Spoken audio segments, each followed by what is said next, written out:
Selamat pagi Bapak, Ibu, dan saudara-saudara yang terkasih. Selamat pagi. Apa kabar?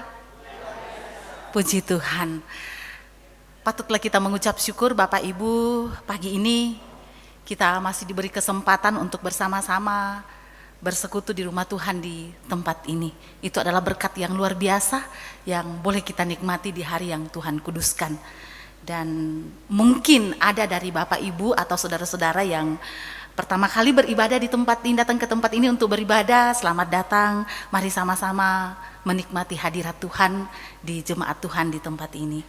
Bapak Ibu dan saudara-saudara yang sama dikasihi Tuhan, mari bersama-sama kita teguhkan hati kita rendahkan hati kita menghadap Tuhan. Pujilah nama Tuhan sebab karyanya yang sungguh dahsyat bagi umatnya di dalam Yesus Kristus. Di minggu ini kita memasuki Prapaskah keempat sekaligus membuka Pekan PI. Kita memiliki kerinduan untuk terus giat memberitakan Injil. Tema yang menuntun kita saat ini bahkan sepanjang minggu ke depan, pekerjaan Allah dinyatakan. Mari Bapak Ibu bersorak-sorai memuliakan namanya. Saya jemput Bapak Ibu untuk bangkit berdiri. Bersama-sama kita angkat kidung pujian, bersorak-sorai bagi Allah seluruh bumi, nyanyilah.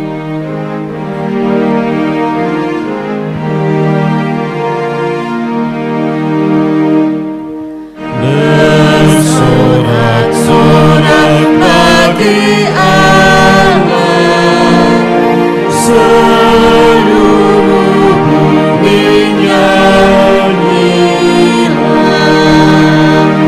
Mari muliakanlah namanya, lakukan mazmur yang megah. Akuilah betapa dahsyat karyamu dalam dunia. Musuhmu tunduk tanpa syarat, seluruh bumi nyembah. Kini ku masuk rumah Tuhan untuk membayar serbu atas janjiku waktu susah. Ku bawa korban bersyukur. Mari dengarlah sekalian yang terpuang pada Allah. Dilakukannya kebajikan, Ia kabulkan doaku.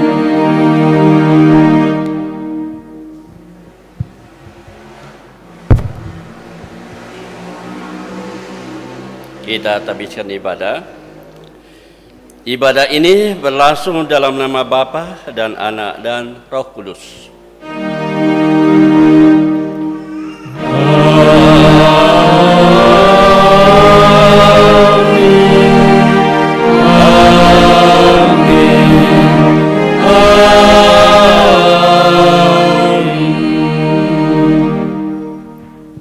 Kasih karunia Tuhan Yesus Kristus dan kasih Allah dan persekutuan Roh Kudus menyertai kamu sekalian. Menyertaimu juga.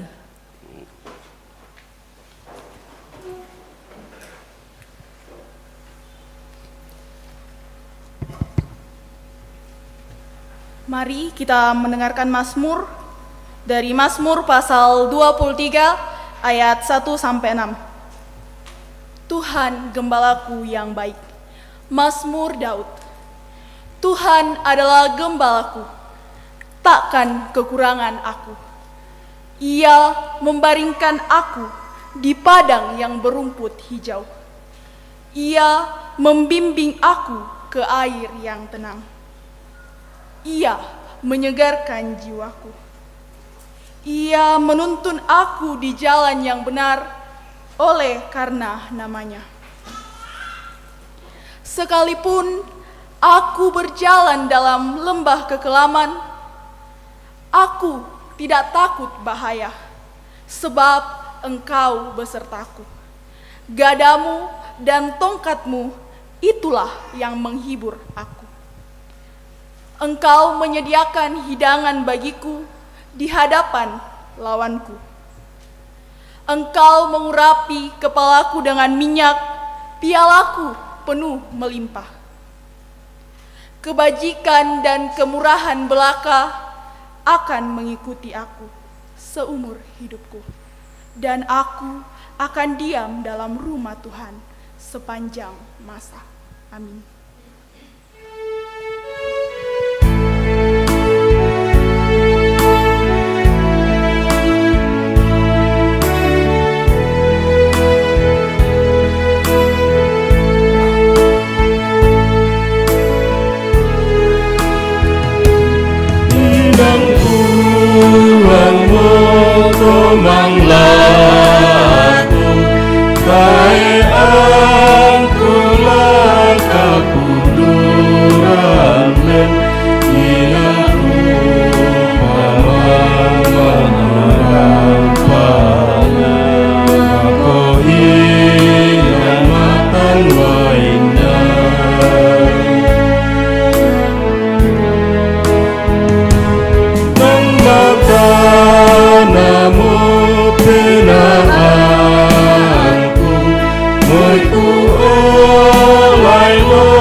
Kita berdiri. Perintah mengasihi. Yang terutama, kasihilah sungguh-sungguh seorang akan yang lain, sebab kasih menutupi banyak sekali dosa. Berilah tumpangan seorang akan yang lain tanpa bersungut-sungut. Layanilah seorang akan yang lain sesuai dengan karunia yang telah diperoleh tiap-tiap orang sebagai pengelola yang baik dari berbagai anugerah Allah.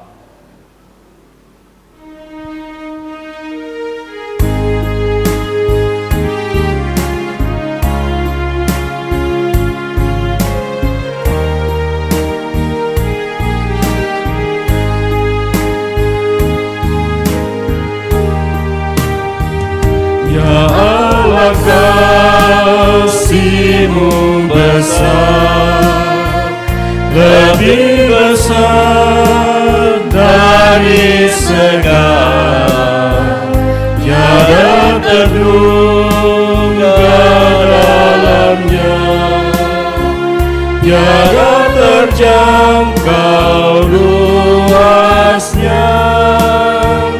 Ya Yesus, kasih-Mu besar, lebih besar dari segala, hidup kekal Engkau beri.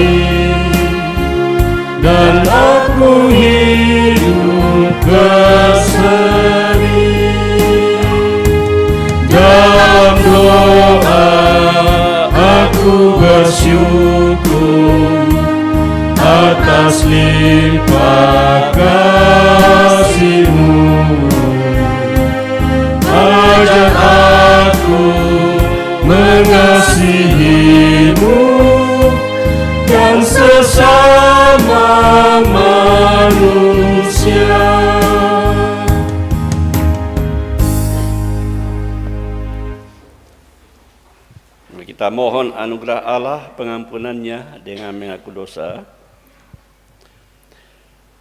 Karya besar Allah menyelamatkan manusia telah digenapi di dalam Tuhan Yesus Kristus.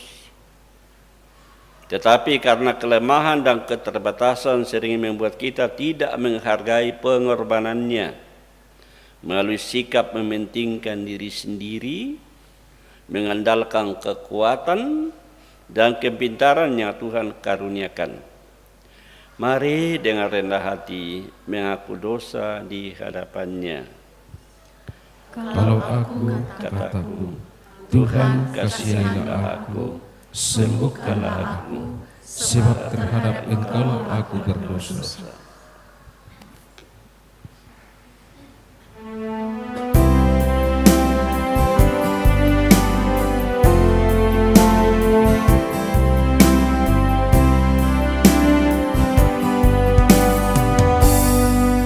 Di muka Tuhan Yesus, betapa hina diriku, ku bawa dosa-dosaku di muka Tuhan Yesus.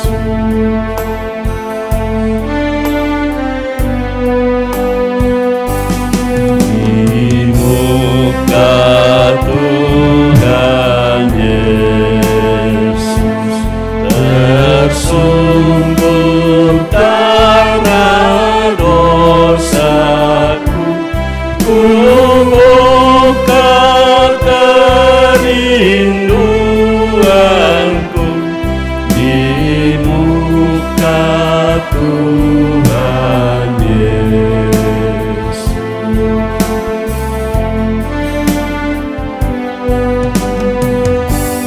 Di muka Tuhan Yesus, ku ingin sapakan salahku, bertobat kini hatiku di muka Tuhan Yesus.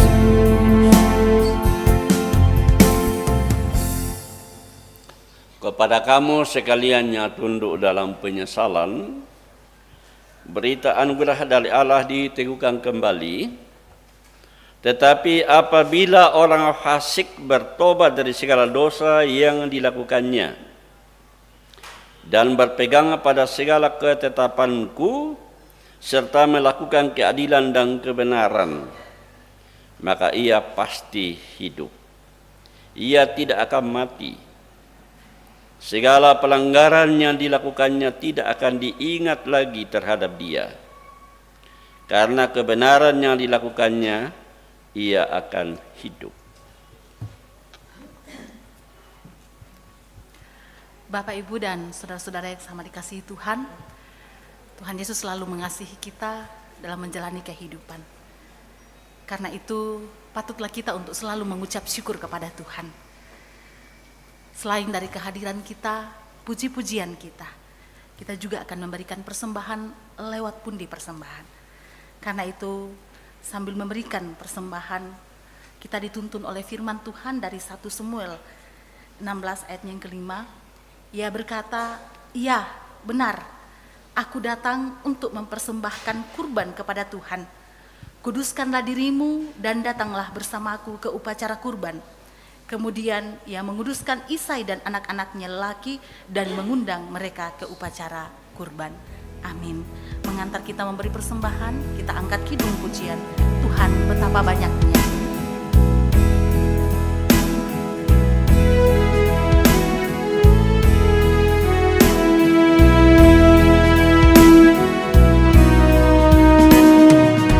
Tuhan betapa banyaknya berkat yang Kau beri, teristimewa rahmat-Mu dan hidup abadi. ya Tuhanku, atas keselamatanku. Padaku telah Kau beri hidup bahagia abadi.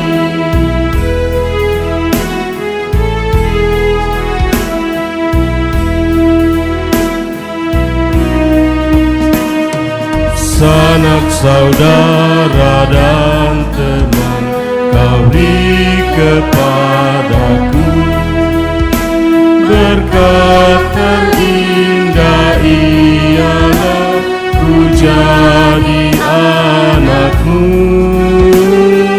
Terima kasih ya Tuhanku, atas keselamatanku. Padaku telah Kau beri hidup bahagia abadi.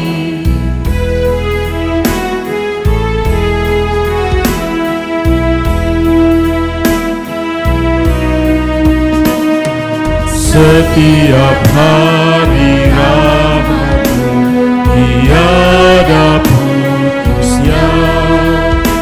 Hendak ku puji nama-Mu tetap selamanya. Terima kasih ya Tuhanku, atas keselamatanku. Padaku telah Kau beri hidup bahagia abadi. Ada juga persembahan dalam bentuk natura kepada majelis gereja yang bertugas. Mari. Bapak Ibu, ada natura yang akan kita uangkan. Ini untuk pembangunan. Pisang, silakan ditawar. 50 1 kali, 2 kali, 3 kali.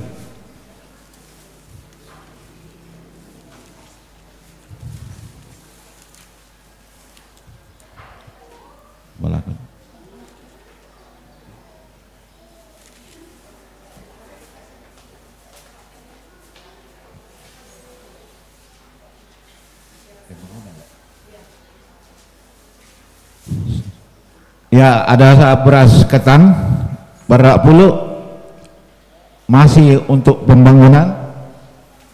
Silakan Bapak Ibu menawar.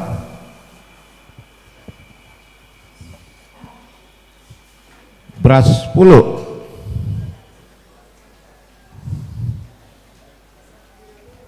50 1 kali, 2 kali, 3 kali.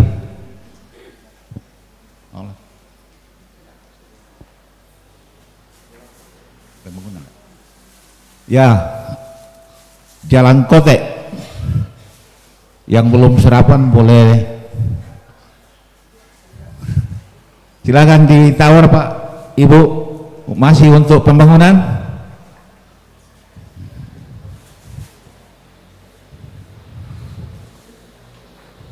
$50 1 kali, 2 kali, 3 kali.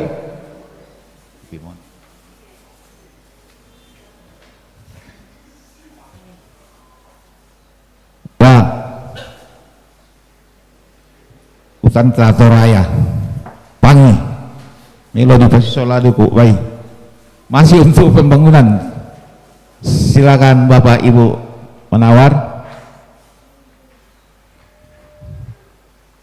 Ya, 50 1 kali, 2 kali, 3 kali. Ya, masih jalan kotek, masih untuk pembangunan. 1 kali, 2 kali, 3 kali.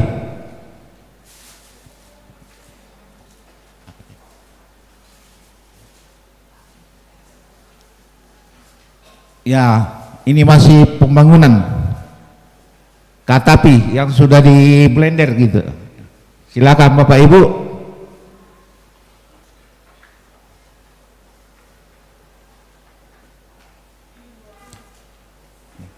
$50. Satu kali, dua kali, tiga kali. Ya, Pangisula Pamarasana lengkap, tinggal duku ubainya. Silakan Bapak Ibu untuk menawar. Satu kali, dua kali, tiga kali. Ya, masih katapi, masih untuk pembangunan.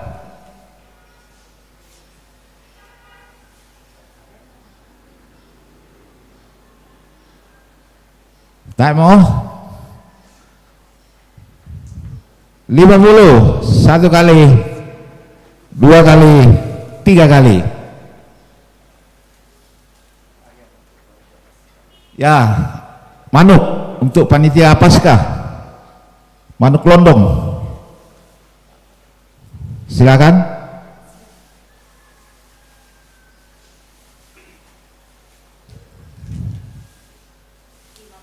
$50, satu kali. 100, satu kali, dua kali. 150, satu kali, dua kali, tiga kali. Nanti di belakang ambilnya ya. Pisang untuk lansia.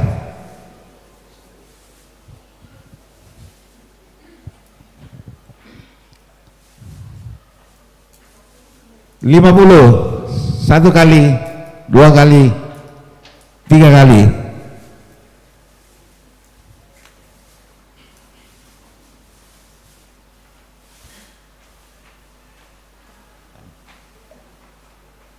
Sekian dan terima kasih.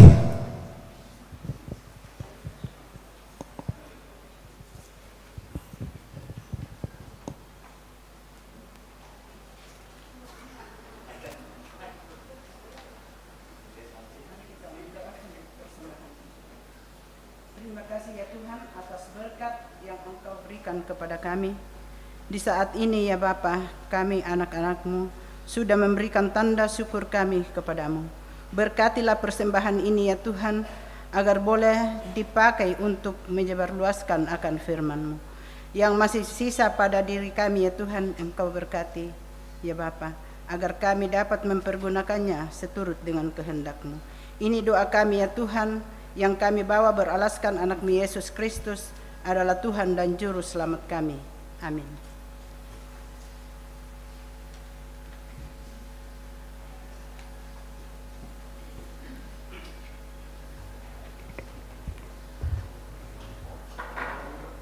Persembahan pujian dari orang tua kita lansia.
Mantap.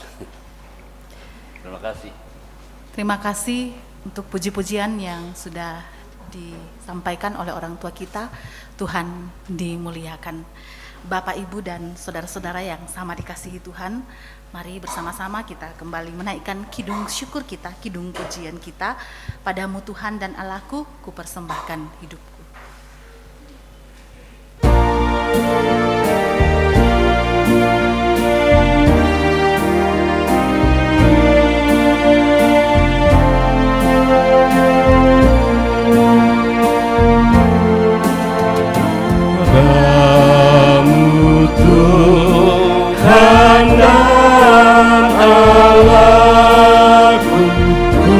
Persembahkan hidupku dan dimuji wadah-radhaku hanya dalam-Mu ku teduh. Hatiku yang Engkau pulihkan,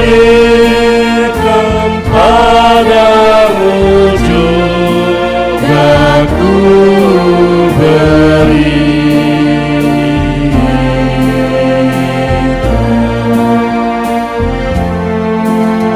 Namamu Yesus kunci agung, ya sumber kasih kurnia. Padamu datanglah umatku mencari hidup yang bakal, yang berkeluh bertanda-tanda berlimpah-limpah karunia.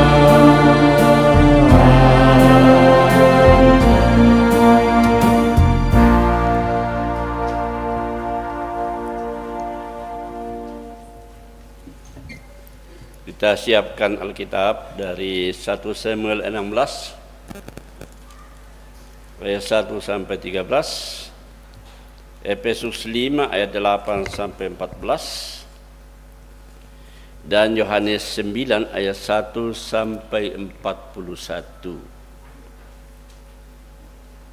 1 Samuel, Efesus, dan Injil Yohanes. Kita berdoa.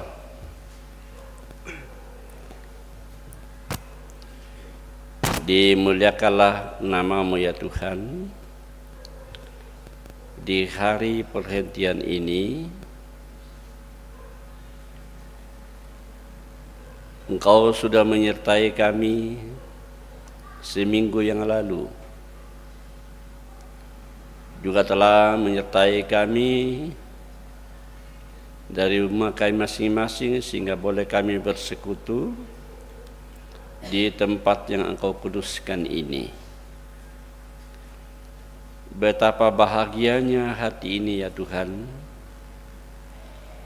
ada di antara umat kudus-Mu dan memuji, memuliakan nama Tuhan di tempat ini.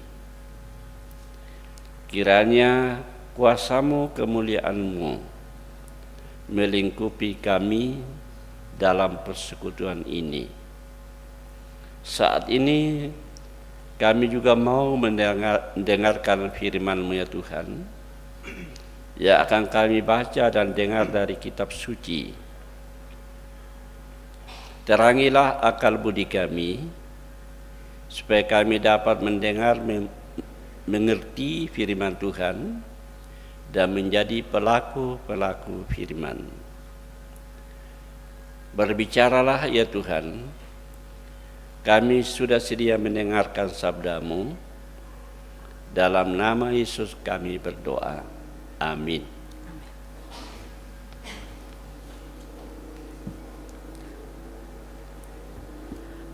Pembacaan kita dari 1 Samuel 16, ayatnya yang pertama sampai ayatnya yang ke-13. Judul yang diberikan oleh Lembaga Alkitab Indonesia, Daud diurapi menjadi raja. Firman Tuhan berbunyi demikian. Berfirmanlah Tuhan kepada Samuel, berapa lama lagi engkau berduka cita karena Saul? Bukankah ia telah kutolak sebagai raja atas Israel? Isilah tabung tandukmu dan minyak dan pergilah. Aku mengutus engkau kepada Isai, orang Betlehem itu, sebab di antara anak-anaknya telah kupilih seorang raja bagiku. Tetapi Samuel berkata, bagaimana mungkin aku pergi? Jika Saul mendengarnya, ia akan membunuh aku. Firman Tuhan, bawalah seekor lembu muda dan katakan, aku datang untuk mempersembahkan kurban kepada Tuhan. Kemudian undanglah Isai ke upacara pengorbanan itu, lalu aku akan memberitahukan kepadamu apa yang harus kau perbuat. Urapilah bagiku orang yang akan kusebut kepadamu. Samuel berbuat seperti yang difirmankan Tuhan, dan tibalah ia di kota Betlehem. Para tua-tua di kota itu datang mendapatkannya dengan gemetar dan berkata, adakah kedatanganmu ini membawa selamat? Jawabnya, iya, benar. Aku datang untuk mempersembahkan korban kepada Tuhan. Kuduskanlah dirimu dan datanglah dengan daku ke upacara pengorbanan ini. Kemudian ia menguduskan Isai dan anak-anaknya yang laki-laki dan mengundang mereka ke upacara pengorbanan itu. Ketika mereka itu masuk dan Samuel melihat Eliab, lalu pikirnya, sungguh di hadapan Tuhan sekarang berdiri yang diurapinya. Tetapi berfirmanlah Tuhan kepada Samuel, janganlah pandang parasnya atau perawakan yang tinggi, sebab aku telah menolaknya. Bukan yang dilihat manusia, yang dilihat Allah. Manusia melihat apa yang di depan mata, tetapi Tuhan melihat hati. Lalu Isai memanggil Abinadab dan menyuruhnya lewat di depan Samuel. Tetapi Samuel berkata, orang ini pun tidak dipilih Tuhan. Kemudian Isai menyuruh Syamah lewat, tetapi Samuel berkata, orang ini pun tidak dipilih Tuhan. Demikianlah Isai menyuruh 7 anaknya lewat di depan Samuel. Tetapi Samuel berkata kepada Isai, semuanya ini tidak dipilih Tuhan. Lalu Samuel berkata kepada Isai, inikah anakmu semuanya? Jawabnya, masih tinggal yang bungsu, tetapi sedang mengembalakan kambing domba. Kata Samuel kepada Isai, suruhlah memanggil dia, sebab kita tidak akan duduk makan sebelum ia datang kemari. Kemudian disuruhnyalah menjemput dia. Ia kemerah-merahan, matanya indah dan parasnya elok. Lalu Tuhan berfirman, bangkitlah, urapilah dia, sebab inilah dia. Samuel mengambil tabung tanduk yang berisi minyak itu dan mengurapi Daud di tengah-tengah saudara-saudaranya. Sejak hari itu dan seterusnya berkuasalah roh Tuhan atas Daud, lalu berangkatlah Samuel menuju Rama. Firman Tuhan, amin.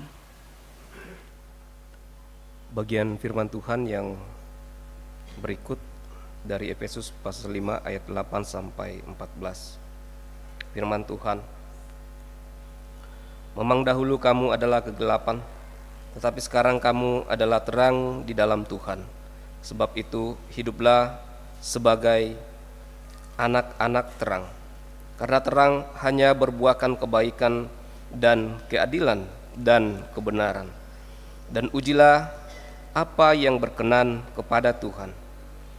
Janganlah turut mengambil bagian dalam perbuatan-perbuatan kegelapan yang tidak berbuahkan apa-apa, tetapi sebaliknya telanjangilah perbuatan-perbuatan itu.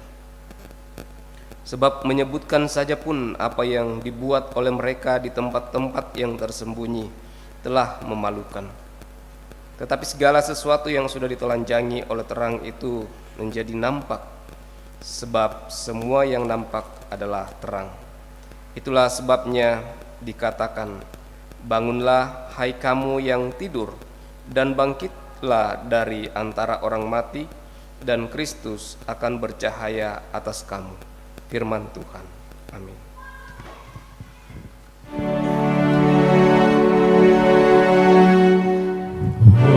Hosiana, Hosiana,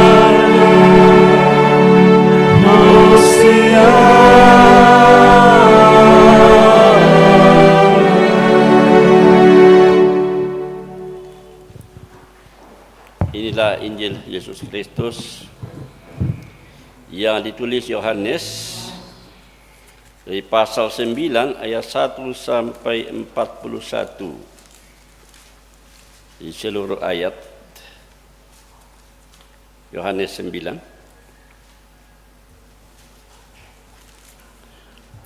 Orang yang buta sejak lahirnya. Waktu Yesus sedang lewat, ia melihat seorang yang buta sejak lahirnya. Murid-muridnya bertanya kepadanya, "Rabi, siapakah yang berbuat dosa, orang ini sendiri atau orang tuanya, sehingga ia dilahirkan buta?" Jawab Yesus, "Bukan dia dan bukan juga orang tuanya. Tetapi karena pekerjaan-pekerjaan Allah harus dinyatakan di dalam dia. Kita harus mengerjakan pekerjaan Dia yang mengutus aku selama masih siang.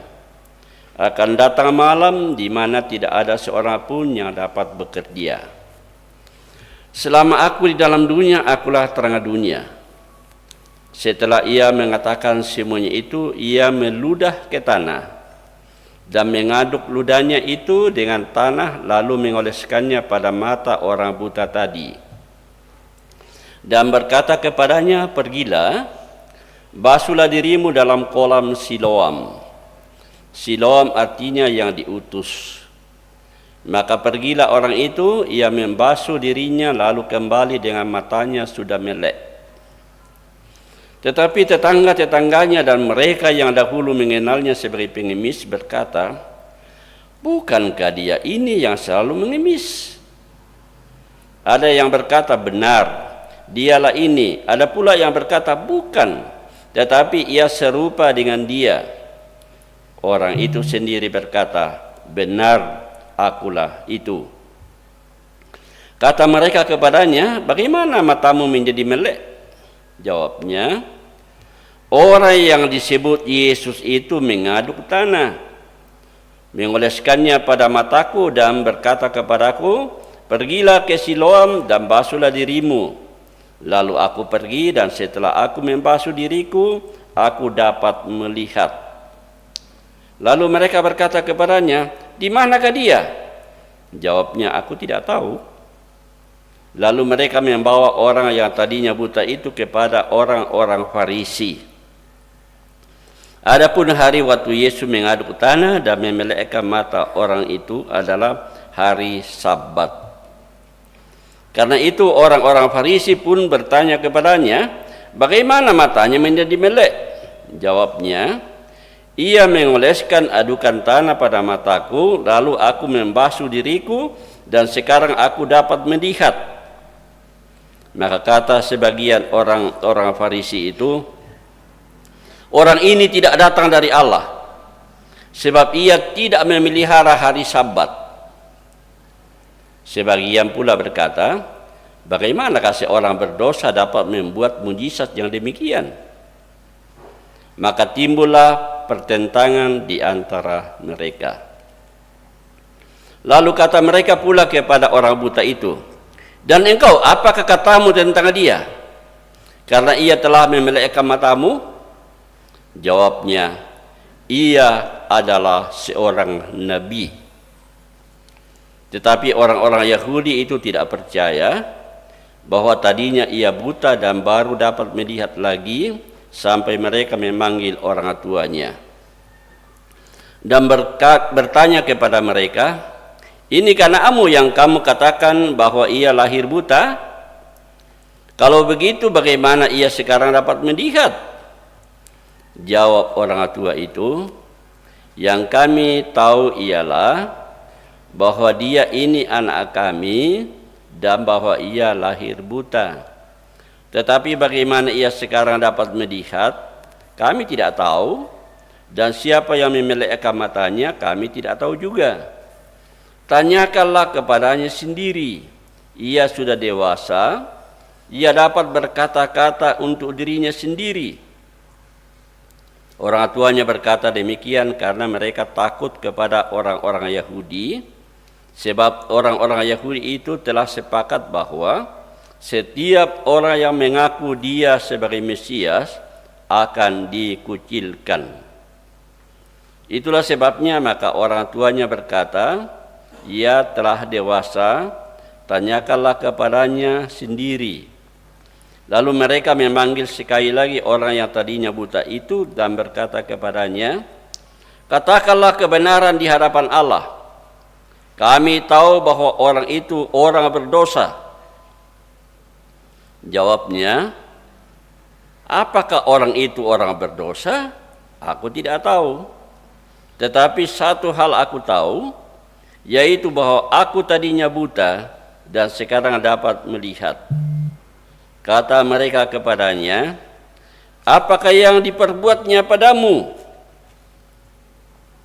Bagaimana ia memelekkan matamu? Jawabnya, telah aku katakan kepadamu, dan kamu tidak mendengarkannya. Mengapa kamu hendak mendengarkannya lagi? Barangkali kamu mau menjadi muridnya juga? Sambil mengejek mereka berkata kepadanya, engkau murid orang itu, tetapi kami murid-murid Musa. Kami tahu bahwa Allah telah berfirman kepada Musa, tetapi tentang dia itu kami tidak tahu dari mana ia datang. Jawab orang itu kepada mereka, aneh juga bahwa kamu tidak tahu dari mana ia datang, sedangkan ia telah memelekkan mataku. Kita tahu bahwa Allah tidak mendengarkan orang-orang berdosa, melainkan orang-orang yang saleh dan yang melakukan kehendaknya. Dari dahulu sampai sekarang tidak pernah terdengar bahwa ada orang yang memelekkan mata orang yang lahir buta. Jikalau orang itu tidak datang dari Allah, ia tidak dapat berbuat apa-apa. Jawab mereka, engkau ini lahir sama sekali dalam dosa, dan engkau hendak mengajar kami? Lalu mereka mengusir dia keluar. Yesus mendengar bahwa ia telah diusir keluar oleh mereka. Kemudian ia bertemu dengan dia dan berkata, percayakah engkau kepada Anak Manusia? Jawabnya, siapakah dia Tuhan? Supaya aku percaya kepadanya. Kata Yesus kepadanya, engkau bukan saja melihat dia, tetapi dia yang sedang berkata-kata dengan engkau, dialah itu. Katanya, aku percaya Tuhan. Lalu ia sujud menyembahnya. Kata Yesus, aku datang ke dalam dunia untuk menghakimi, supaya barang siapa yang tidak melihat dapat melihat, dan supaya barang siapa yang dapat melihat menjadi buta. Kata-kata itu didengar oleh beberapa orang Farisi yang berada di situ, dan mereka berkata kepadanya, apakah itu berarti bahwa kami juga buta? Jawab Yesus kepada mereka, sekiranya kamu buta, kamu tidak berdosa. Tetapi karena kamu berkata kami melihat, maka tetaplah dosamu. Amin. Firman Tuhan.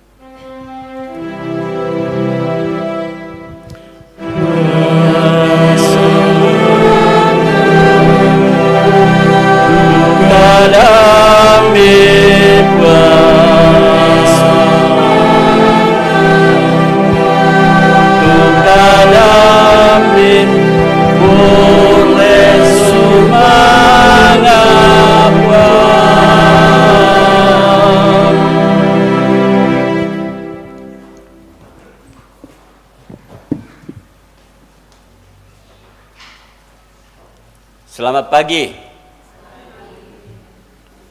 Selamat Minggu Prapaskah ke-4. Kalau dulu Minggu Sengsara ke-5. Dan hari ini juga pembukaan Pekan Pekabaran Injil.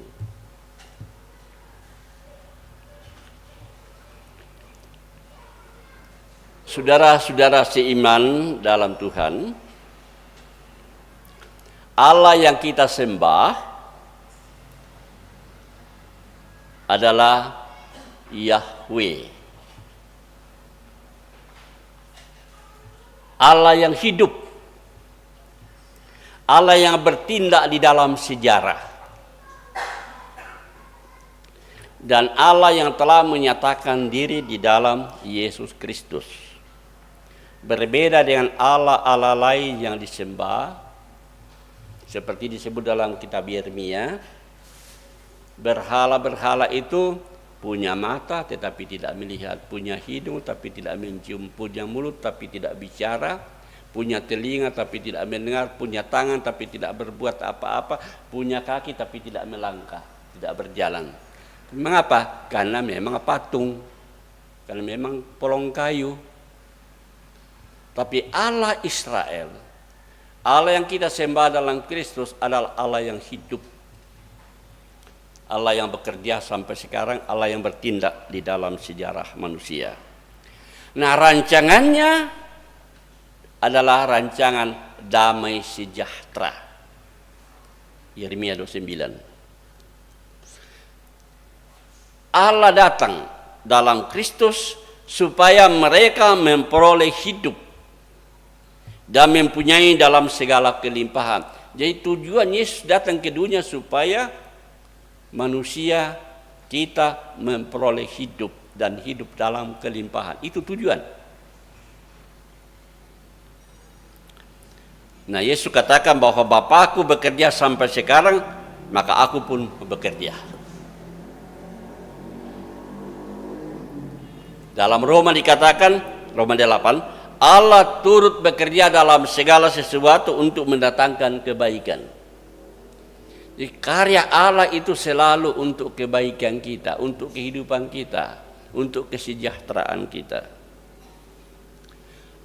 Sampai alam pun menceritakan.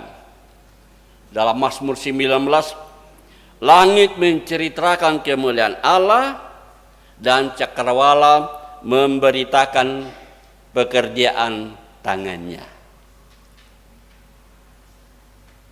Jadi alam menjadi saksi. Nah, pekan pekabaran Injil itu ditugaskan juga kepada kita semua. Tuayan banyak tetapi pengerja sedikit. Karena itu mintalah kepada Tuhan yang mempunyai tuayan supaya ia mengirim pengerja-pengerja untuk tuayan itu. Allah mengutus para pemberita Injil, pengajar-pengajar, tapi kita juga jemaat, juga kita. Allah mengutus dimanapun kita berada untuk menghadirkan berita Injil damai sejahtera, atau dalam bahasa asli disebut Euangelion, kabar baik, kabar kesukaan. Nah, orang yang dekat dengan Tuhan nangalana pemanasa tu pengkarangan na puang. Tema kita kan pekerjaan Allah dinyatakan dalam bahasa Toraja umpamanasa pengkarangan na puang. Bahasa Indonesia kalimat pasif lah. Pekerjaan Allah dinyatakan pasif. Tapi bahasa Toraja aktif. Umpamanasa pengkarangan na puang. Ini sama saja. Jadi orang yang dekat dengan Tuhan tentu juga akan memahami, menghayati, menikmati karya Allah, pekerjaan Allah dalam hidupnya, dalam keluarga.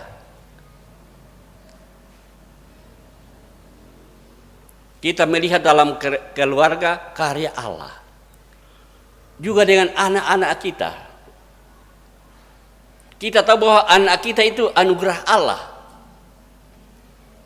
Karena itu Allah memberi tanggung jawab kepada kita untuk menjaga, memelihara, supaya mereka sejahtera. Anak akan anugerah Allah.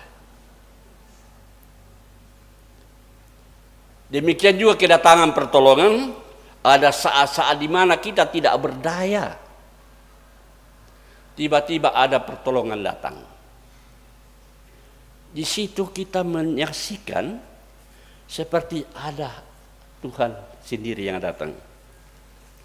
Saya pernah ke Kupang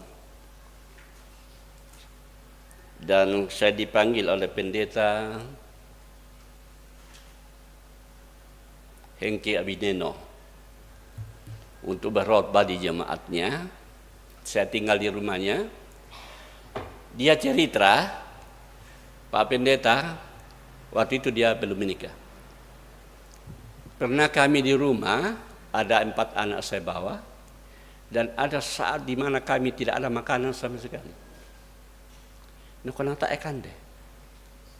Saya hanya katakan kepada anak-anak, mari kita kumpul di meja makan, sekalipun itu kosong, kita berdoa saja. Kita tidak hanya berdoa kalau ada makanan, tapi kita juga berdoa ketika makanan tidak ada. Mereka berdoa di meja kosong. Habis berdoa, ada orang datang mengetuk pintu dan membawa beras. Dia cerita sambil menangis. Di situ terlihat seperti Tuhan sendiri yang datang melalui orang lain, melalui kemurahan Allah. Di pekerjaan Allah itu nyata dalam kemurahan orang percaya, orang-orang lain. Itu pekerjaan Allah. Dan hanya orang yang dekat dengan Allah yang bisa menyaksikan itu, bisa mengalami itu. Saudara-saudara, dalam bacaan hari ini kita boleh lihat pekerjaan Tuhan, misalnya dalam Mazmur 23 tadi. Itu pengakuan yang lahir dari pengalaman dan penghayatan Raja Daud, bahwa Tuhan itu gembala yang baik. Ayat 1 dan 2 gembala. Ayat 3 dan 4 sebagai pandu, pembimbing. Sekalipun aku melalui lembah kekelaman, lombok lilin lamparak, aku tidak takut. Mengapa? Karena Allah yang menyertainya, membimbingnya, yang memandu. Ayat 5-6 itu, dia menyediakan hidangan di depan lawanku. Aku akan diam di rumah Tuhan sepanjang masa.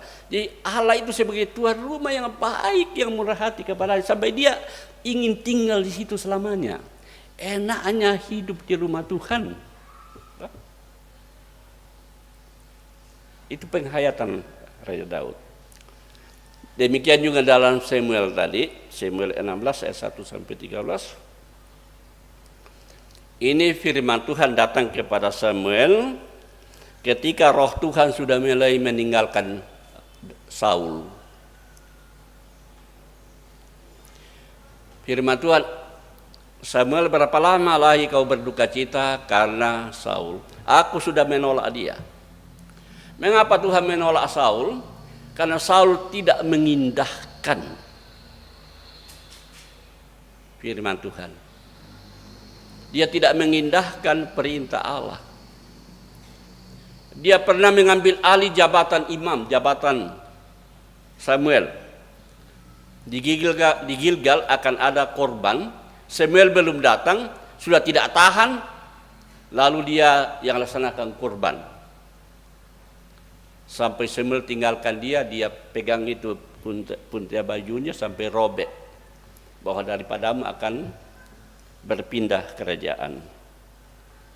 Sehingga Saul takut kalau kerajaannya itu akan berpindah kepada orang lain.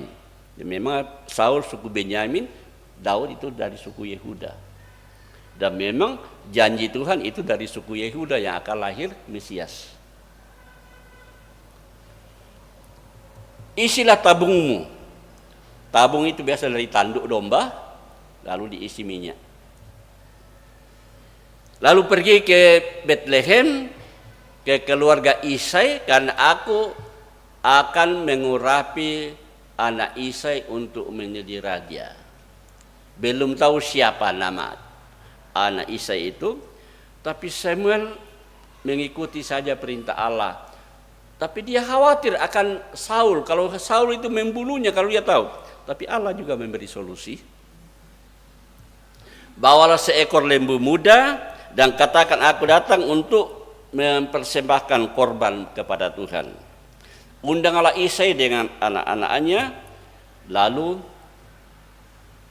sampaikanlah bahwa akan mengurapi seorang dari anak Isai yang akan aku katakan kepadamu nanti. Samuel berbuat seperti yang Tuhan perintahkan sampai di Bethlehem. Orang di Bethlehem itu khawatir, adakah keselamatan sampai Samuel datang? Tak syarkan Allah diposanggam te kasihan nanti tumina te. Samuel kan bisa juga imam, bisa juga nabi, bisa juga hakim ya. Tapi Samuel katakan tidak, aku datang membawa kabar keselamatan.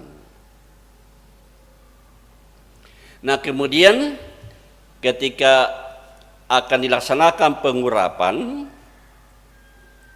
tentu mengikuti urutan anak-anak Isai.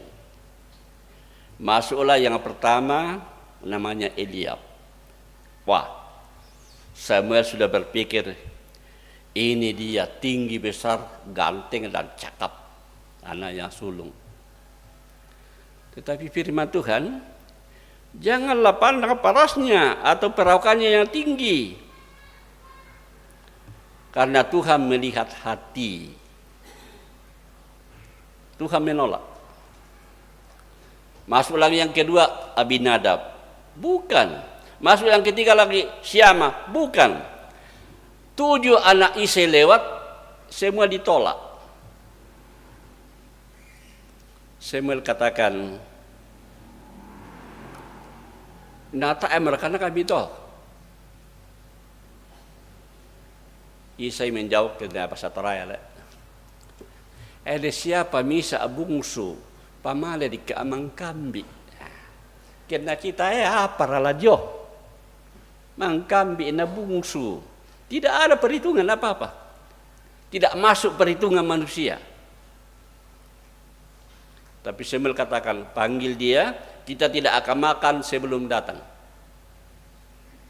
Lalu dipanggillah Daud, anak yang bungsu. Ketika Daud masuk, roh Tuhan ada pada Samuel, katakan itu dia.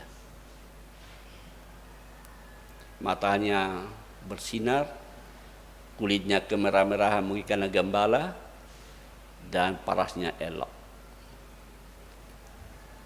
Itu dia. Lalu bangkitlah Samuel mengurapi Daud, dan sejak itu roh Tuhan ada pada Daud, dan seterusnya. Dan kita tahu Daud ya, raja yang sangat terkenal. Sampai Yesus sebut anak Daud, Kristus anak Daud. Raja teokrasi yang pertama.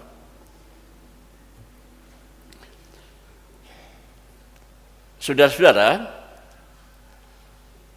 biasa calon pendeta, biasa calon diaken, biasa calon penarko, biasa dikuat. Apa dikala dia tu? Dan ibang kami tu, saya pernah marah dalam satu jamaat karena nasuke ibang kami takut jangan. Kecuali kalau kena siasat gereja, jangan. Biarkan Tuhan yang memilih lewat warga jemaat.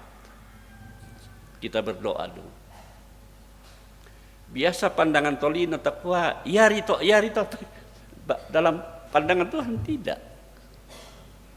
Dan memang banyak terjadi. Ketika kami pandita bulan kerja nak kuanto, oh bisa to nak pandita leh.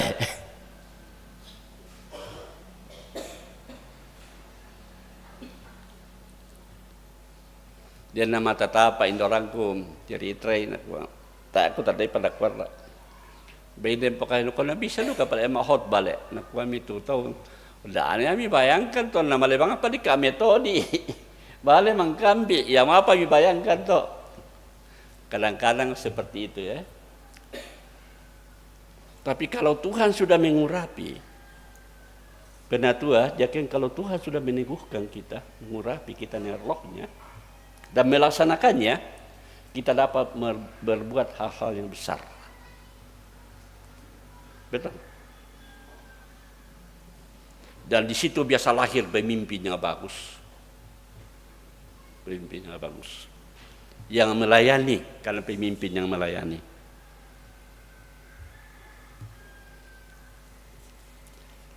Kalau di dalam Efesus, di situ disebut anak-anak terang. Rasul Paulus maksudkan bahwa orang-orang yang telah mendapat terang dari Kristus, dia adalah anak-anak terang.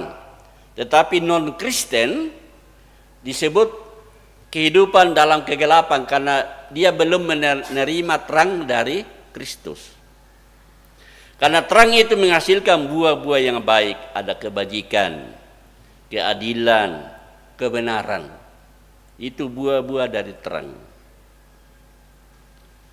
Di setiap orang Kristen melihat setiap perbuatannya, setiap keputusannya, setiap maksudnya di dalam terang Kristus. Karena itu kita dapat menguji, katanya bahasa Paulus tadi, menguji. Ya kena di kertas adikua diuji dengan terang ini. Diuji, oh denjo tu salah, oh denjo tu tengah melo. Itu kan yang menguji. Di dalam terang Kristus diuji. Jadi juga sebagai hakim ya. Nah kita ini telah mendapat terang dari Kristus. Sehingga kita disebut anak-anak Allah. Kalau kita telah mendapat terang dari Kristus, maka kita seperti terang bulan ya. Memancarkan terang Kristus. Bulan kan mendapat sinar dari matahari. Yang nataena pantai Allah tu bulan ke bongi, bosi bulan toh? Bosi bulan. Tapi kalau matahari menerangi bulan, bulan memancarkan, memantulkan sinar indahnya. Nah demikian juga kita, anak-anak terang.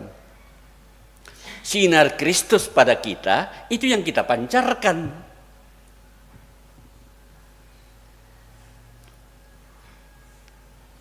Sikap kita yang murah hati, yang penuh senyum, yang menyenangkan orang, itu sudah memancarkan sinar Kristus. Yang tasema minggu tasi raka-raka tasi petan, mamiina tu katuan. Itu terang Kristus. Dan itu menarik orang, dan itu alat pemberitaan Injil juga yang bagus.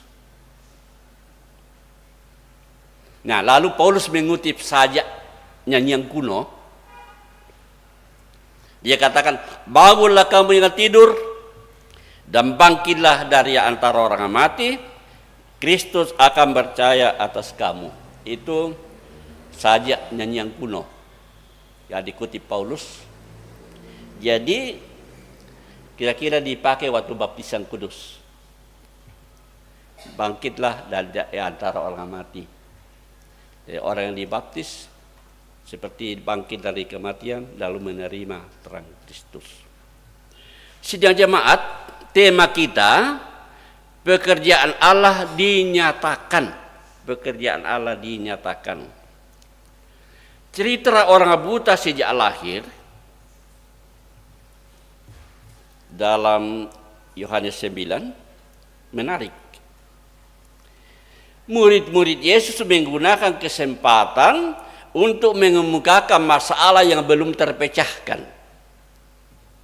Ada masalah yang belum terpecahkan di antara pemahaman orang Yahudi bahwa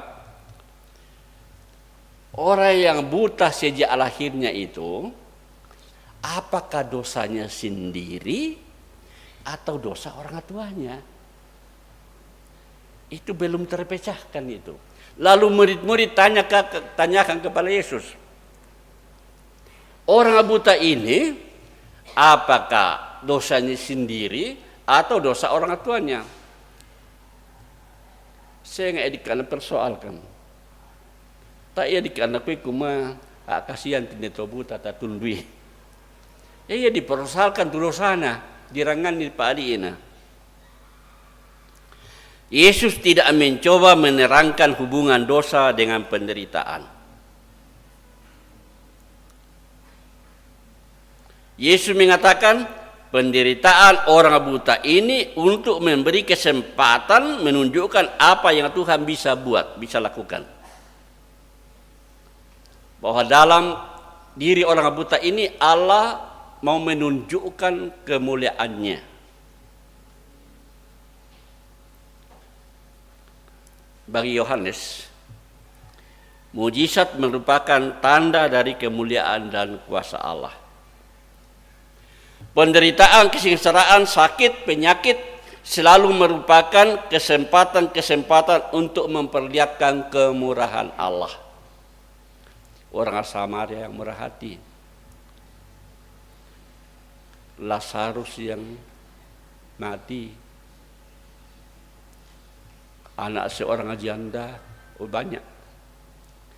Di situ ditunjukkan kemurahan hati. Jadi kemurahan hati itu menunjukkan kemuliaan Allah. Dan memberi kemampuan kepada si buta untuk menunjukkan bahwa Tuhan yang sedang bekerja, yang sedang bereaksi. Dengan memberi pertolongan kepada sesama yang sedang dalam kesulitan, kita dapat menunjukkan kepada orang lain kemuliaan Allah. Malaikat ini terokon ada yang tahu terkapar jong tangkaran nih, itu telah menunjukkan kemuliaan Tuhan. Di kebaya me kampung bisa na urani na lo me berputu kutobang sabana pantaan sabab di majongan na kutobang den tuto makron lobang nangkaran na kukuan ibu dalipang kuma lo otok banua mikuni tobang na batina to makdodo nangkaran na nakobaya mungkin keluarga di situ. Bagi saya itu kemuliaan Allah, kemurahan Tuhan di situ. Daripada kena itu palak kok fisik kok.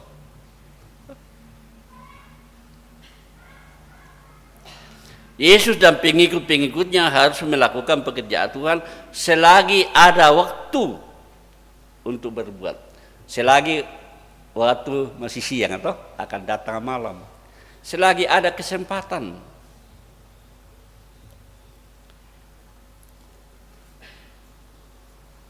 Penyembuhan orang buta ini satu dari dua mujizat di mana Yesus menyembuhkan dengan ludah, pakai ludah. Yesus pernah menyembuhkan orang tuli gagap dengan ludah. Ada dalam Markus 7 ayat 35. Pada zaman itu, ludah orang terhormat dipandang dapat menyembuhkan. Pada saat itu Ako na pidukan, wala ko tala aso kele pa bangkel naman na sembuh. Batu din itu bangke tataman ni batu dulu apa sidangnya to ila oto yung pala ano tu pirampin. Din tutong dia riu-riu di tamak batu apakah. Tapi di situ juga menunjukkan bahwa Yesus orang terhormat yang dapat menyembuhkan. Lalu disuruh pergi membersihkan di kolam Siloam. Artinya yang diutus. Kolam Siloam itu mendapat sumber air dari namanya sumber air anak darah. Jadi sebenarnya dikirim melalui salurannya sampai ke kolam Siloam. Sehingga dikirim atau diutus. Sehingga disebut Siloam disebut utusan yang diutus. Saudara-saudara, orang yang telah mengalami dan menyaksikan karya Allah untuk menyelamatkan teguh di dalam iman. Si buta itu tadi teguh dalam imannya.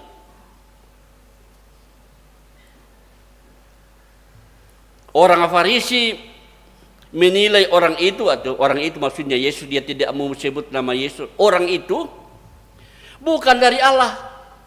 Mengapa? Karena dia menyembuhkan pada hari Sabat. Kedua, dia mengaduk-aduk tanah dan memelekkan mata orang buta. Bagi orang Yahudi itu tidak boleh. Itu melanggar hari Sabat.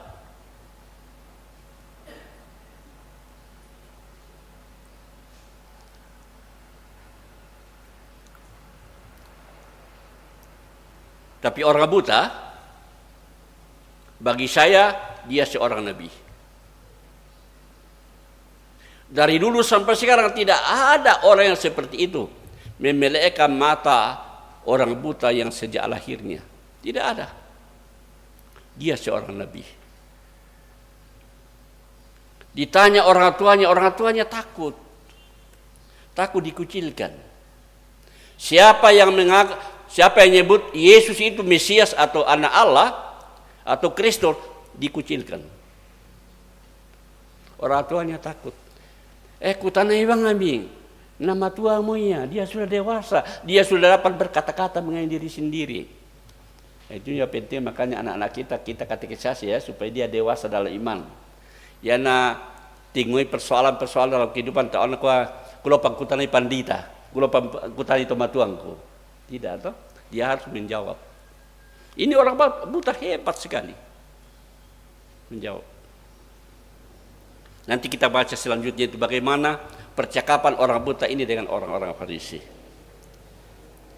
Nah, di sini kita lihat tahap pengertian orang buta ini mengenai Yesus. Ada tahap pengertian orang buta mengenai Yesus. Mula-mula dia menyebut Yesus itu seorang, ayat 11. Seorang yang namanya Yesus telah membuka mataku. Seorang. Jadi bagi orang buta ini, orang itu orang yang hebat itu. Bisa pami isa kumatangku. Nato buta tempol na ringku. Dia orang yang hebat. Yang kedua, tahap kedua,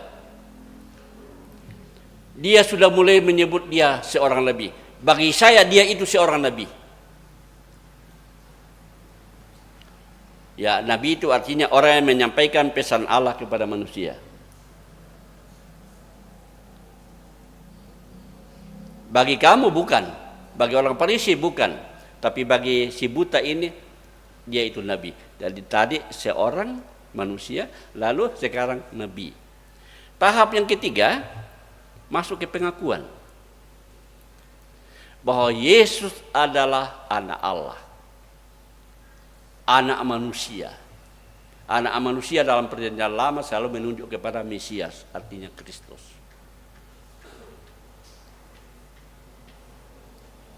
Lalu dia sujud menyembah kepada Yesus. Aku percaya. Jadi mula-mula orang nabi, sekarang anak Allah. Ya, lebih baik buta mata daripada buta hati lah. Ya. Lebih baik buta mata dari buta hati. Ada tetangga kami dulu buta, tapi nekat dia ke palopo. Kayaknya sangapa yang palopo, sule, uran-uran nabungi mo, marambat tau. Nukoy buta datang dengan istrinya, sule mbabay nena. Marambat tau. Nakuami kakana, buta orka buta nabay nena ya buta. Jadi maksudnya itu lebih baik buta mata daripada buta hati. Tapi dua-dua buta tidak bagus ya. Melosiama ke pakita gitu. Patiro mata, patiro penale. Nah itu yang lebih bagus toh. Jadi orang buta yang kemudian melihat, mengerti, menyaksikan pekerjaan Allah dalam Yesus Kristus. Orang Farisi justru tidak memahami karya Allah yang agung melalui pekerjaan Yesus, khususnya memelekkan mata orang buta. Mereka sudah pelajari kitab suci Perjanjian Lama, sudah dinubuatkan seperti dalam Yesaya 61, tahu rahmat Tuhan telah datang, bahwa akan datang Mesias untuk mencelikkan mata orang buta, kabar baik kepada orang miskin, membangkitkan orang mati. Dan semua itu telah dilakukan oleh Yesus. Berarti Yesus itu Mesias atau Kristus dalam bahasa Yunani. Tapi orang Farisi, ahli-ahli Taurat belum melihat, masih buta. Tapi orang buta tadi dia melihat. Dia melihat.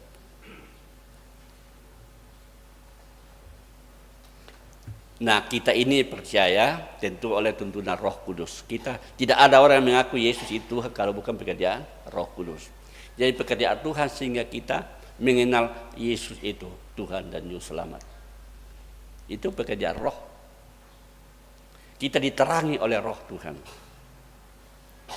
Nah, di masa pekan pekabaran Injil kita hayati dan maknai karya dalam Kristus yang menjangkau semua orang. Allah ingin supaya semua orang itu selamat.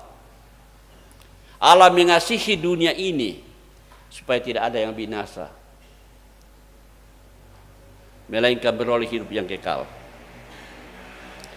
Kita butuh dukungan doa, tenaga, dana bagi pekabaran Injil. Roh Kudus memberi kuasa dan menolong kita. Amin.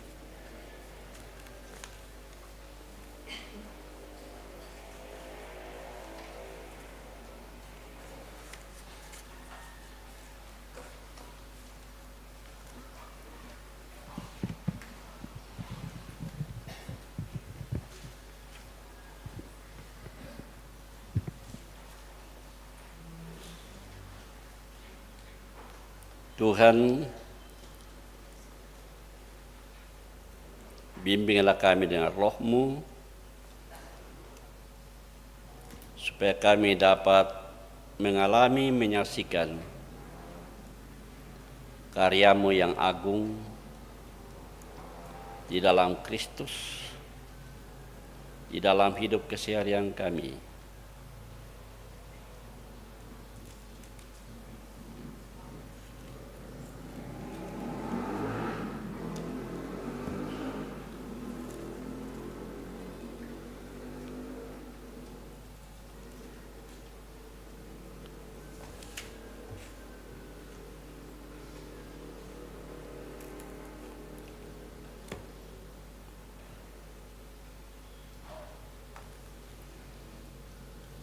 Dalam doa syafaat kita akan doakan yang berulang tahun tanggal 9 sampai 15 Maret. Kemudian persembahan syukur dari Nenek Cita, Mama Aroy, Mama Alan, Papa Yopi, Bapak Yohan Sombolinggi, Bapak Juspran. Kemudian doa pemulihan dan para lansia, Bapak Yakin Tandirerung di Makassar, Mama Kevin, Ibu Lorce Pasaka, Bapak Markus Basang, Nenek Gerdi, Nenek Eka, Bapak Diel di Makassar, Nenek Hari, Nenek Dandi, Nenek Riel Tondok, Nenek Diel, Ibu Kamsia, Nenek Pael, Bapak Mendila Pengopadati, Bapak Petrus Alexander, Ibu Bertatalo, Ibu Nimpa, Nenek Yanto, Nenek Leda, Bapak PT Pakan, Nenek Prisil, Yonatan Pengemasak, Nenek Onel, dan mungkin ada yang belum sempat direkap. Yang di rumah sakit Sain di Elim, dan Bapak Martin Luther. Kemudian yang berduka, Bapak Yakin Tandirerung, Bapak Daud Sampiarung, Bapak Daud Sapan, keluarga almarhumah Nenek Tiku, keluarga Bapak Kana Sarungallo, keluarga almarhumah Ibu Damari Sururu, keluarga Bapak Daud Linggi, keluarga almarhumah Ibu Elizabeth Lobo, keluarga almarhum Bapak TB Pakan, keluarga Bapak Mayang Tandek, keluarga Bapak Agustinus Herianto, keluarga almarhum Bapak Palidan Sarungallo, keluarga almarhumah Ibu Mince. Kemudian kegiatan yang akan datang Ibu ibadah rumah tangga dan OIG, pertemuan bulanan dan hari doa sedunia PUGT. Kemudian anak-anak SMA, SMK yang sementara ujian.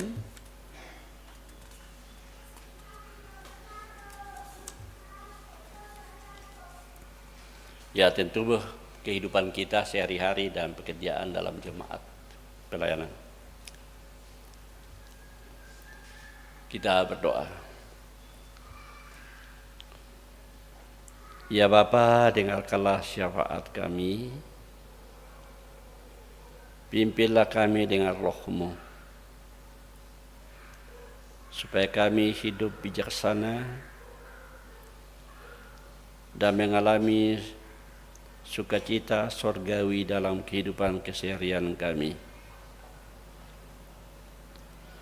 Bimbinglah jemaat-Mu ini dalam kehidupannya, baik orang seorang maupun keluarga demi keluarga, dalam segala jeripayanya, usahanya, pekerjaannya. Kiranya apa saja yang dilakukannya mendatangkan kebaikan dan kesejahteraan, bukan hanya untuk diri sendiri tapi juga untuk sesama dan untuk kemuliaan nama Tuhan.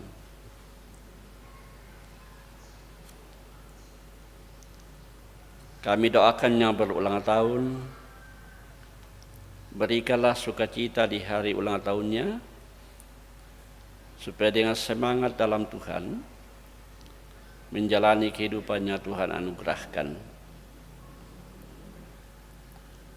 persembahan syukur dari beberapa orang yang telah kami sebut tadi. Tuhan berkati supaya dapat digunakan di dalam kebun anggur-Mu. Mereka yang telah memberi persembahan syukur, kiranya Tuhan limpahkan anugerahnya dan kemurahannya kepadanya, supaya mereka selalu meluap dalam sukacita. Dan dengan berkat-berkat Tuhan itu, mereka menjalani kehidupannya dengan sejahtera dan penuh damai. Bapak Ibu orang tua yang sedang dalam pemulihan dan pada masa lansia, berikanlah iman yang teguh dan pengharapan yang kokoh di dalam menjalani pemulihan dan masa tua. Kami percaya kekuatan dan harapan dalam Tuhan akan memberi kekuatan tersendiri dan sukacita tersendiri. Demikian juga yang di rumah sakit. Tuhan berkenan supaya segala upaya perawatan di rumah sakit dapat memberi kesembuhan, khususnya kepada orang-orang yang percaya dan yakin akan pemeliharaan Tuhan dalam hidupnya. Yang berduka, hiburkanlah ya Tuhan, dan kuatkanlah imannya dalam menghadapi duka cita. Pelayanan dan kegiatan dalam jemaat, ibadah rumah tangga OIG, pertemuan bulanan PUGT dan hari doa sedunia. Kiranya Tuhan berkenan supaya dapat berjalan dengan baik,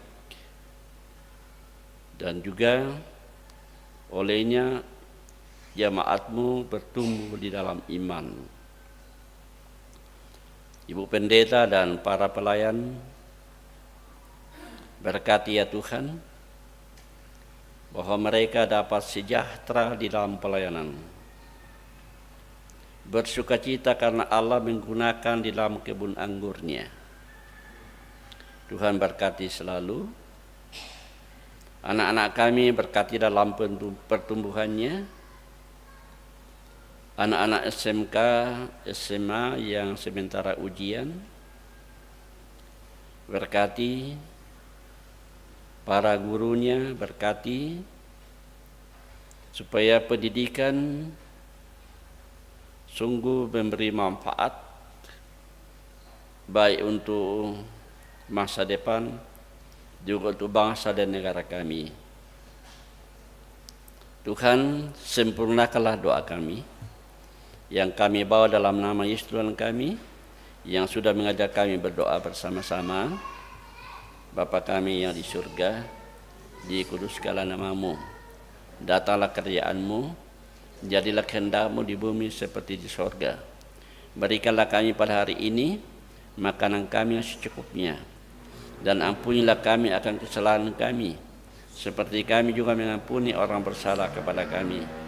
Dan janganlah membawa kami ke dalam pencobaan, tetapi lepaskanlah kami dari yang jahat. Karena Engkau-lah mempunyai kerajaan dan kuasa dan kemuliaan sampai selama-lamanya. Amin.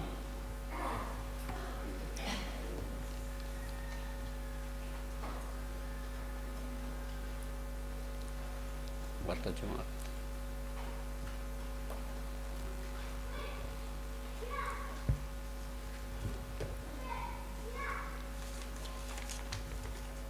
Mari Bapak Ibu kita bersabar sejenak untuk mendengarkan warta jemaat sepanjang 1 minggu ke depan. Terima kasih kepada Pak Pendeta yang sudah memimpin ibadah pada siang hari ini. Tuhan memberkati di dalam mengangkat pelayanan. Dan bagi Bapak Ibu yang saat ini sudah mengangkat pelayanan dalam ibadah kita pada siang hari ini. Warta Jemaat Karambe Minggu 15 Maret 2026. Yang pertama, ibadah HDS dan pertemuan bulanan PWGT yang dirangkaikan dengan Pekan PI Gereja Toraja dilaksanakan pada hari Senin 16 Maret 2026 pukul 16. Pelayan dan tuan rumah pengurus PWGT Jemaat Karambe diharapkan kehadiran PKBGT, PWGT, PPGT Jemaat Karambe. Yang kedua, persiapan bersama pelayan ibadah PWGT Jemaat Karambe dilaksanakan Rabu 18 Maret 2026 pukul 16. Pemimpin persiapan Saudari Bahagia Opa SM Estol. Disampaikan kepada anggota jemaat bahwa panitia Paskah Jemaat Karambe akan mengadakan pencarian dana dalam bentuk aksi masak bubur kacang hijau dengan harga 15.000 per cup. Mohon dukungan dari anggota jemaat. Yang keempat, persiapan bersama pelayan ibadah rumah tangga untuk Selasa 24 Maret 2026 dilaksanakan pada hari Sabtu 21 Maret 2026 pukul 16. Pemimpin persiapan Pendeta Aje Mangiri MTH. Yang kelima, disampaikan kepada anggota jemaat bahwa keluarga almarhum Ibu Agustina Datu, Nenek Takur, meminta Jemaat Karambe untuk membantu keluarga dalam pembuatan pondok atau syarak pada hari Senin 16 Maret 2026 di Batu Tongkon, kelompok pelayanan Panada. Yang keenam, ibadah penghiburan almarhum Bapak Paliran Sarungallo memasukkan jenazah ke dalam peti dilaksanakan Senin 16 Maret 2026 pukul 16.30. Ibadah penghiburan dilayani oleh Majelis Gereja Toraja Jemaat Bonoran. Yang ketujuh, ibadah rumah tangga PKBGT dan PWGT dilaksanakan Kamis 19 Maret 2026 pukul 17. Kelompok pelayanan Kerasik B di rumah Bapak Amir Papa Awin. Yang kedelapan, berita duka telah meninggal dunia Ibu Mince Mama Reski pada hari Sabtu 15 Maret 2026 di Rumah Sakit Laki Padada. Jenazah sekarang berada di rumah duka kelompok Panada. Dan ibadah penghiburan hari ini Minggu 15 Maret 2026 pukul 18. Yang ke-9, persidangan lansia Jemaat Karambe dilaksanakan Rabu 18 Maret 2026 pukul 9 di gedung gereja Jemaat Karambe. Diharapkan kehadiran semua lansia Jemaat Karambe. Yang ke-10, disampaikan kepada anggota jemaat bahwa pertemuan pertama kelas katekisasi telah dilaksanakan pada hari Sabtu 14 Maret 2026. Dan bagi calon katekisan yang belum ikut kemarin agar hadir dalam pertemuan pada hari Sabtu 21 Maret 2026 pukul 16. Karena pertemuan ini sangat penting, maka diharapkan kehadiran calon katekisan bersama orang tua. Ada surat masuk dari Panitia Seleksi Penerimaan Murid Baru Sekolah Menengah Kejuruan Kristen Tagari Rantepal.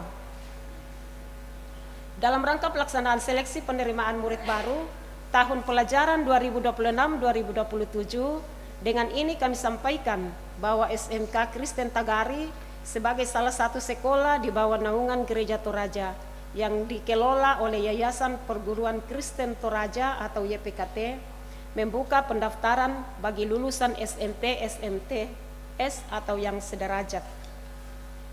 Pendaftaran calon murid baru dibuka mulai tanggal 2 Februari sampai dengan 1 Juli 2026.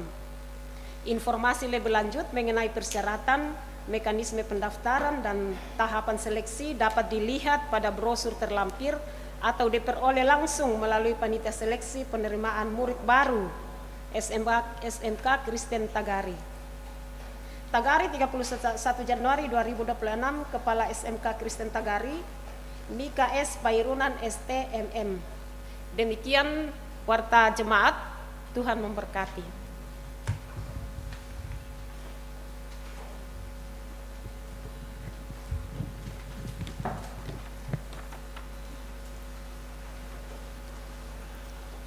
Mari kita berdiri. Dengarkanlah petunjuk hidup baru. Memang dahulu kamu adalah kegelapan, tetapi sekarang kamu adalah terang di dalam Tuhan. Sebab itu hiduplah sebagai anak-anak terang.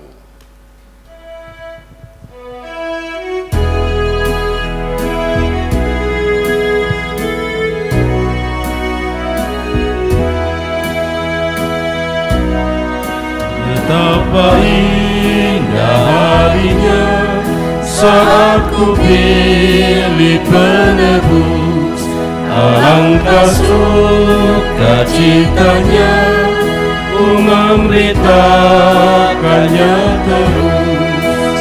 Indahlah harinya Yesus membasuh dosaku, ku diajari penebus, berjaga dan berdoa terus. Indahlah harinya Yesus membasuh dosaku.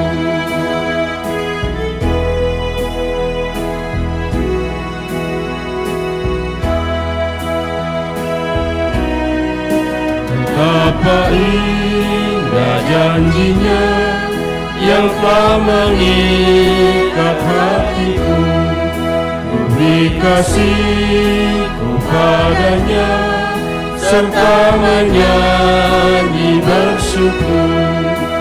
Indahlah harinya Yesus membasuh dosaku, ku diajari penebus, berjaga dan berdoa terus. Indahlah harinya Yesus membasuh dosaku.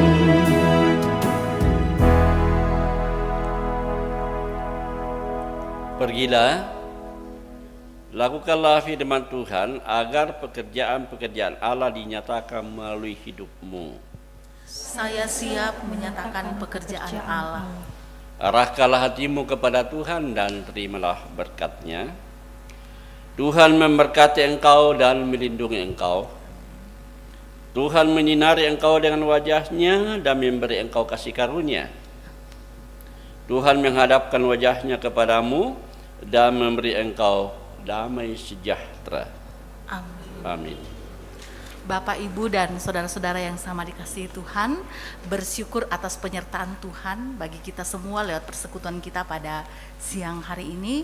Kita akan kembali ke dalam kehidupan kita masing-masing. Karena itu mari senantiasa kita membawa berita dimanapun kita berada, berita sukacita dari Allah. Mari kita bersama-sama mengucap syukur dengan kidung pujian, kita harus membawa berita.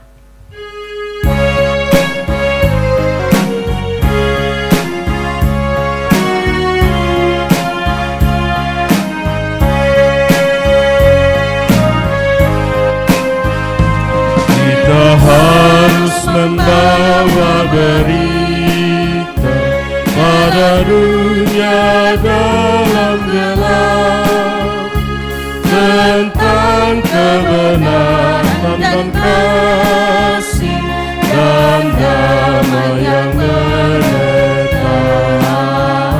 dan damai yang menetap.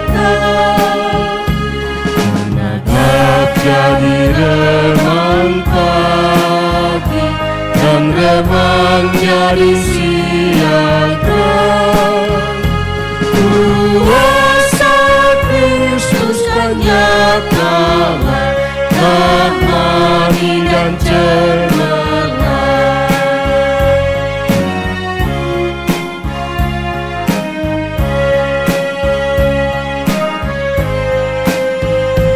Kita harus membawa berita, Allah itu kasih belas, diberikan Putra Tunggalnya supaya kita lepas, supaya kita lepas.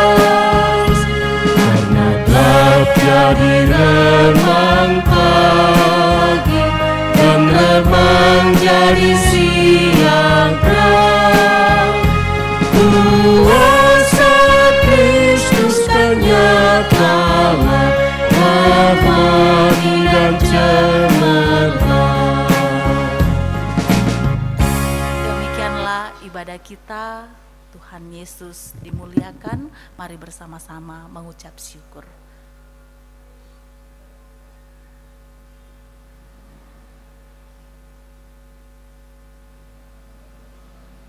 Selamat hari Minggu buat kita semua. Tuhan Yesus memberkati.